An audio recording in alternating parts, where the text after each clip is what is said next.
Помина еден месец од најголемата трагедија во Македонија. Импровизираната дискотека Пулс во која загинаа 61 лица, а околу 200 беа повредени, се уште е под 24-часовно полициско обезбедување.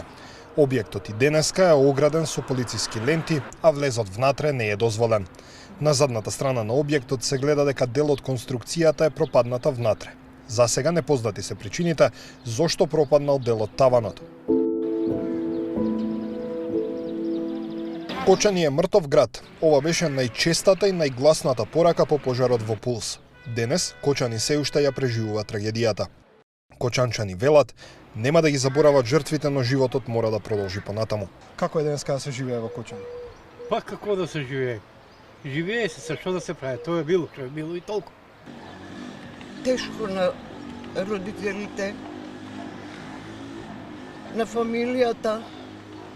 Градот ќе го помине тоа, секој си имал врска, работа и си гледа фамилијата, болката ќе остане и семејството за секогаш. Исто. Пред месец дена како е било и сега е истото. Дори чак е полошо, Кочани е мртво. Ќе успее ли градот да се врати во нормално? Тешка, време треба. Знаете, време треба. Време, тешка. Нормално. Стабилизираме, полека. Ќе се врати ли градот во нормално? Па ќе се врати, но. Мора да се врати. Животот тече, знаеш. Немаше тука. Кој изгубил, кој не. Да сме живи и здрави. Повредените се уште се лекуваат, но се лекуваат и оние кои немаа физички повреди, но беа во Пулс на кобниот 16 март. Дарио Трифунов е младо момче кое за среќа вечерта било на маса близу излезот на дискотеката. Пред објективот на Сител раскажа се што видел вечерта, помошта која ја давал, но зборуваше и за траумите потоа. Вели, првите 3 дена по трагедијата биле најтешки. За спањето имав многу голем проблем, што кога затворив очите, потсетив се на сликата, на миризбата на изгорената кожа, би стварно не можев да одам. Болница кога бев на проверка требаше да дојаме нешто таму. Не можев да улегнам унатре, што ми се враќаше сликата и со психолози, со друштво, исто така разговарам, што вика секојдневно. Голема помош за пребродување на психичките трауми бил Сапорт Кочани, иницијативата од млади кочанчани кои направија систем за директно донирање за жртвите од пожарот. Работата таму, вели, му ги оттргнала мислите од сликите кои постојано му се враќале.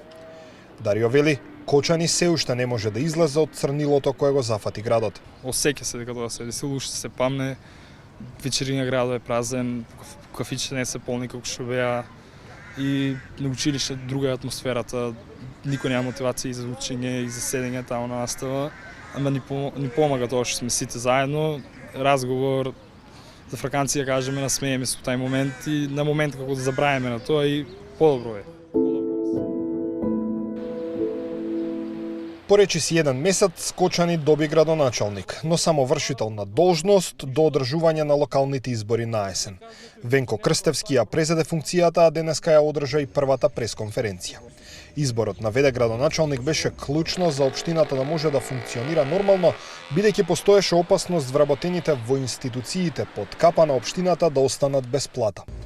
Прашан како е денес во Кочани, еден месец по трагедијата, Крстевски вели, ситуацијата е трагична. Никогаш нема и не смее да се заборави. Ова е трагедија од светски карактер. Ситуацијата е трагична, а патија владее на секој чекор. Крстевски не е задоволен од начинот на кој се води истрагата и побара конечно да почне да функционира владењето на правото. Јавноста во Кочани, пред се, фамилиите, на починатите на страданите, а и јас го делам истиот став, е дека сме незадоволни во целата постапка после несреќата. Сметам дека истата треба да биде неселективна и транспарентна. Додека се чека истрагата да доведе до виновниците за трагедијата, младите во Кочани се убедени дека ќе биде потребно време за да се залечат раните. Ќе успее ли Кочани да се врати во нормално? Ќе успее, да. Мислам дека нема да биде во скоро време. Што вика Димитар Попот, Кочани беше мртов град, тој ќе воскресне повторно. Даниел Василев и Јован Трајковски, Сител телевизија.